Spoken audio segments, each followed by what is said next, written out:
Saul Hudson was born in Hampstead, London on July 23, 1965, but raised in Blurton, a small town in Stoke-on-Trent until age 6 before moving to Los Angeles, California. He was named after cartoonist Saul Steinberg. His mother Ola J. Hudson was an African-American fashion designer and costumier from the United States. His father Anthony Hudson is an English artist. Of his mixed background, Slash has remarked as a musician, "I've always been amused that I'm both British and black, particularly because so many American musicians seem to aspire to be British while so many British musicians, in the 60s in particular, went to such great pains to be black." During his early years, Slash was raised by his father and paternal grandparents in Stoke-on-Trent while his mother moved back to her native United States to work in Los Angeles. When he was around 5 years old, he and his father joined his mother in Los Angeles. His brother Albion Ash Hudson was born in 1972. Following his parents' separation in 1974, Slash became a self-described problem child. He chose to live with his mother and was often sent to live with his beloved maternal grandmother whenever his mother had to travel for her job. Slash sometimes accompanied his mother to work, where he met several film and music stars. He was given the nickname Slash by actor Seymour Cassel because he was always in a hurry, zipping around from one thing to another. In 1979, Slash decided to form a band with his friend Steven Adler. The band never materialized, but it prompted Slash to take up an instrument. Since Adler had designated himself the role of guitarist, Slash decided to learn how to play bass. During his first lesson, Slash decided to switch from bass to guitar after hearing Robert Wolin, a teacher at Fairfax Music School, play Brown Sugar by the Rolling Stones. His decision to play guitar was further influenced by one of his school teachers, who would play songs by Cream and Led Zeppelin for his students. Equipped with a one-string flamenco guitar given to him by his grandmother, he began taking classes with Wolin. He vividly recalls the feeling after learning Come Dancing from Wired by Jeff Beck, his greatest influence, which he described as fucking awesome. A champion BMX rider, Slash put the bike aside to devote himself to playing guitar, practicing up to 12 hours a day. Slash attended Beverly Hills High School and was a contemporary of musicians Lenny Kravitz and Zorro. Slash joined his first band Titus Sloan in 1981. In 1983 he formed the band Road Crew, named after the Motorhead song We Are the Road Crew, with his childhood friend Steven Adler, who by then had learned to play drums. He placed an advertisement in a newspaper looking for a bassist and received a response from Duff McKagan.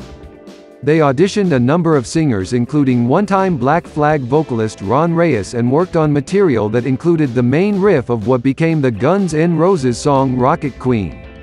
Slash disbanded the group the following year due to them not being able to find a singer, as well as Adler's lack of work ethic compared to himself and McKagan. He, along with Adler, then joined a local band known as Hollywood Rose, which featured singer Axl Rose and guitarist Izzy Stradlin. Following his time with Hollywood Rose, Slash played in a band called Black Sheep and unsuccessfully auditioned for Poison, a glam metal band that he later openly derided. The band didn't last, but in 1985 Rose and Stradlin asked Slash to join their new band Guns N' Roses. They began writing the songs that they would become known for, including Sweet Child O' Mine, Welcome to the Jungle and Paradise City, and were signed by Geffen Records in 1986.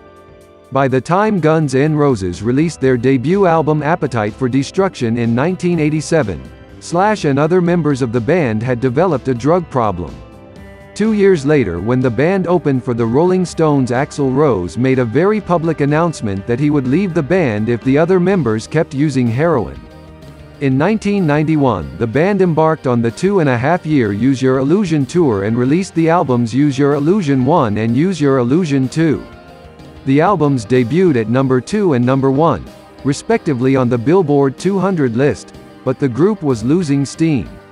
Izzy Stradlin left the group suddenly, and their next album, a compilation of punk and glam rock covers titled The Spaghetti Incident, performed poorly compared to their earlier work.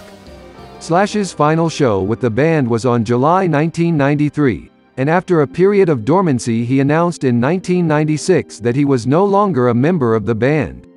Although he was widely rumored to have left the band because of artistic conflicts with Axl Rose, Slash's 2007 autobiography claims that he quit Guns N' Roses because Izzy Stradlin and Steven Adler left, because Rose required band members to sign contracts that made them hired hands, and because Rose made the band take the stage hours later than planned during tours. 20 years after Slash's departure from the band in March 2016, it was announced that Guns N' Roses would be reuniting for a 21-city North American tour, with shows in Las Vegas at Coachella and in Mexico City scheduled as a lead-up to the highly anticipated event.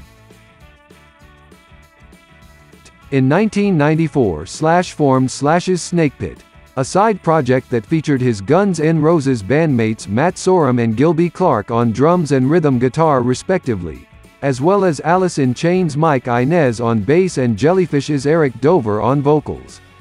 The band recorded Slash's material originally intended for Guns N' Roses, resulting in the release of its 5 O'Clock Somewhere in February 1995. The album was critically praised for ignoring the then popular conventions of alternative music, and fared well on the charts, eventually selling over 1 million copies in the US alone despite little promotion from Geffen Records. Slash's Snakepit toured in support of the album with bassist James Lomenzo and drummer Brian Tichy of Pride and Glory, before disbanding in 1996. Slash then toured for 2 years with the blues rock cover band Slash's Blues Ball.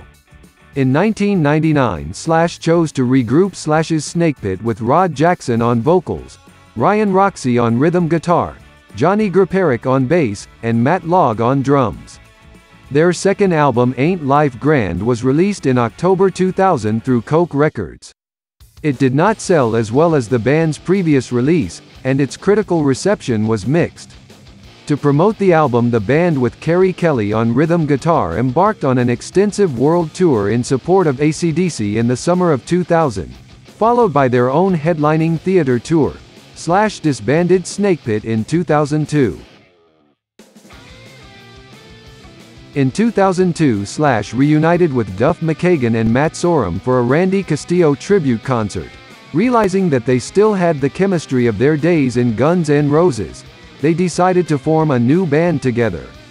Former Guns N' Roses guitarist Izzy Stradlin was initially involved, but left after the others decided to find a lead singer.